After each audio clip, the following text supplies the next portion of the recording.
yang tua dan yang asing.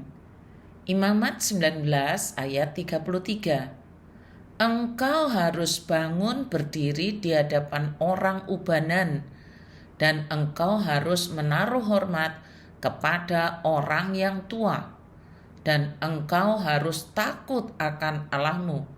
Akulah Tuhan. Apabila seorang asing tinggal padamu di negerimu, janganlah kamu menindas dia.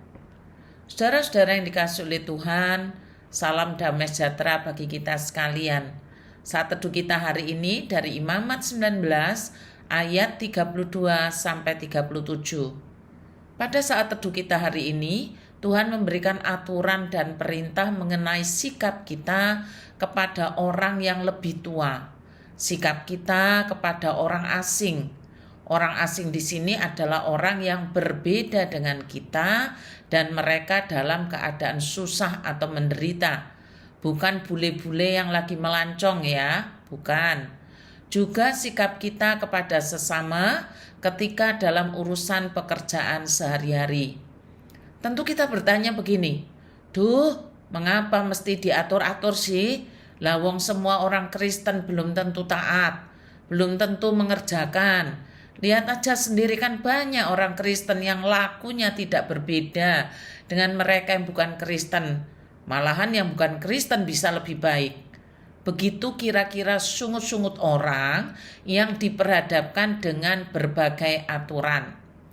Ya saudara, saya bisa paham bahwa dengan diberikan aturan dan firman, belum tentu semua mengerjakan dan taat. Malahan bisa jadi dibiarkan atau diabaikan saja. Tapi begini, mengapa kok Tuhan Allah memberikan aturan itu kepada umatnya? Kan pertanyaannya begitu.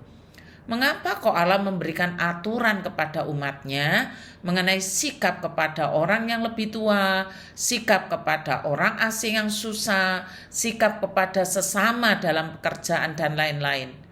Jawabannya adalah karena saudara dan saya adalah miliknya, milik Allah, telah menjadi miliknya dan menjadi umatnya.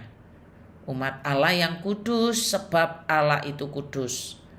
Tuhan berfirman kepada Musa, berbicaralah kepada segenap jemaah Israel dan katakan kepada mereka, kuduslah kamu sebab aku Tuhan Allahmu kudus.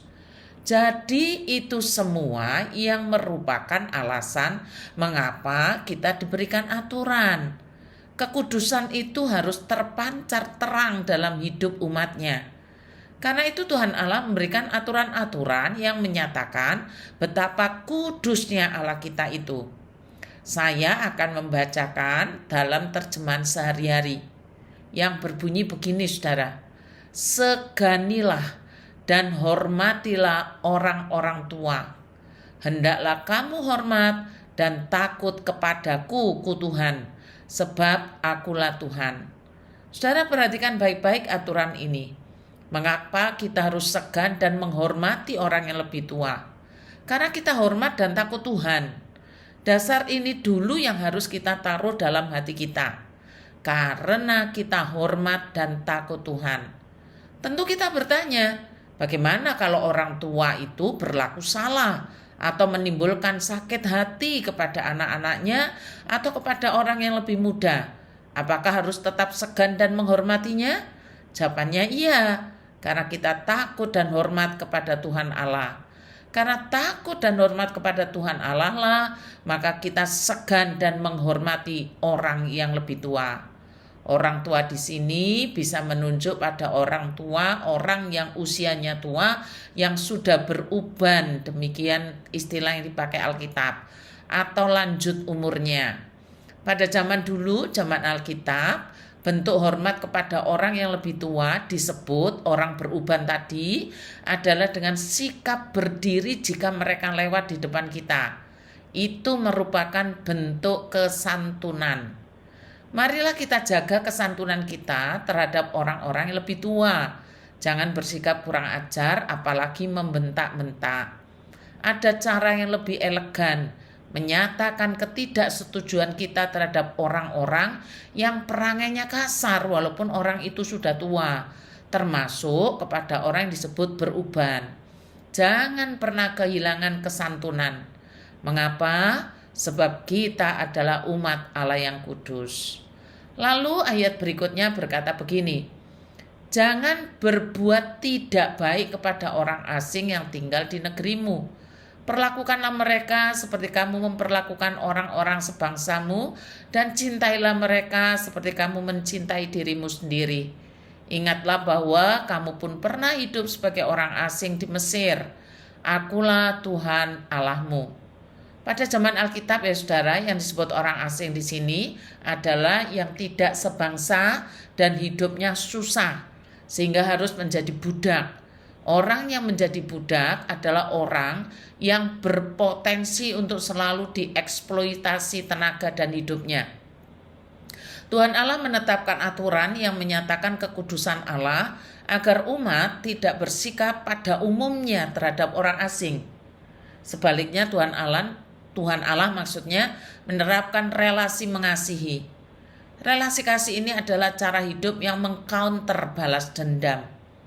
Oh ya saudara, seorang saudara berkata begini, oh kalau saya itu baik loh, semua karyawan saya kasihi, saya selalu menggajinya, membayarkan gajinya tepat waktu.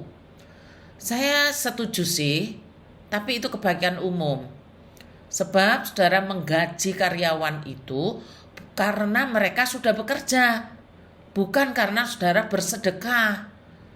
Justru upah kerja yang seharusnya diberikan, ternyata saudara tahan atau saudara kurangi, itu menunjukkan betapa jahatnya yang terpendam di balik senyuman.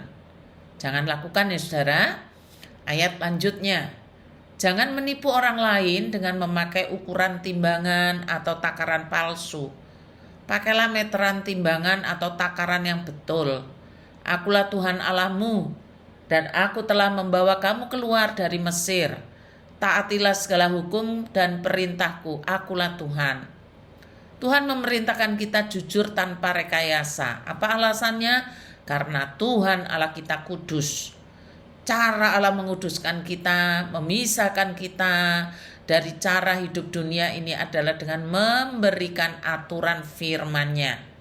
Jadi jika saudara umatnya, taatilah. Jadilah kudus. Selamat ulang tahun Cecilia Claresta. Doa akan saya beri. Terima kasih, Tuhan Yesus memberkati.